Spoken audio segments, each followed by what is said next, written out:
ሰላም ሰላም ጤና ይስጥልን ውድና የተከበራችሁ የዩቲዩብ ቤተሰቦቼ እንዴት ናችሁ? ሰላም ናችሁልኝ ወይ? እኔ ያለው እግዚአብሔር ይመስገን እጅግ በጣም ደህና ነኝ። ሁላችሁም በያላችሁበት የእግዚአብሔር ሰላም ይብዛላችሁ። ኦርቶዶክሳውያን እመብርሃን በያላችሁበት ተጠብቃችሁ፣ ሙስሊም እህት ወንድሞቼንም አላህ ይጠብቅልኝ በያላችሁበት። ቤተሰብ ይሄው ሀብዬ ማለት ነው ብሩክን ሃይሚን ስጠብቅ እስካሁን ድረስ የኡነት ነው መላችሁ እስካሁን ድረስ አለው። እስካሁን ድረስ ቪዲዮ አልተለቀቀም መሰለኝ። እኔም እየጠበቅኩ ነው፣ እናንተም ደግሞ እየጠበቃችሁ እንደሆነ ባለሙሉ ተስፋ ነኝ። የዛሬው ለየት ይላል። በቃ በጥቅም ያልተጀመረ እንደው ምንም በደልንም ክፋትንም ያልቆጠረ ፍቅር ያየሁትኝ በብሩኬና በሃይሚ ነው።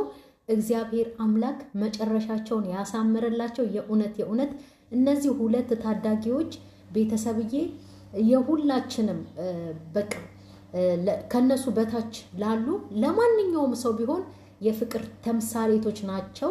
የእውነት በፍቅር በጥቅም ያልተጀመረ ፍቅር እንግዲህ እዚህ ደረጃ ደርሷል ማለት ነው። መኪናውን አይቼ ውን ያልኩትኝ ደስ አታሰኘኝ አረተው ብሩክ ብዬ ኮሜንት ጽፌለታለሁኝ። እንግዲህ እግዚአብሔር በቃ አሁን ደግሞ አይተኑ የሆነ ደስ የሚል ነገር መጥቶልን ደስ እንደሚያሰኙን ከዚህ የበለጠ ባለሙሉ ተስፋ ነኝ። የእውነት አላስቻለኝም።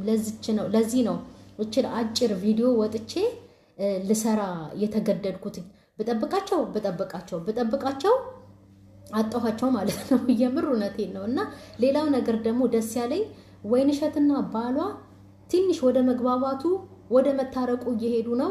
እግዚአብሔር ይመስገን። ሰው ሆኖ የማያጠፋ የለም። ቤተሰብ እንግዲህ ይቅርታውን ተቀብላ ያው አብረው እንደሚሆኑ ባለሙሉ ተስፋ ነኝ። ምክንያቱም እንግዲህ እግዚአብሔር ነው ሰውን የሚያጣምረው፣ ልብንም የሚከፍተው፣ የተሰበረንም ልብ የሚጠግነው፣ ደንዳና ልብንም የሚከፍተው፣ ሰውን የዋህ የሚያደርገው እግዚአብሔር ነውና እሱንም ደግሞ እንደዚህ ልቡን ከፍቶለት ወደ ይቅርታ ተመልሶ ወደ ማንነቱ ወደ በፊቱ ተመልሶ እሷም እንደዛው በዛሬው ዕለት እንግዲህ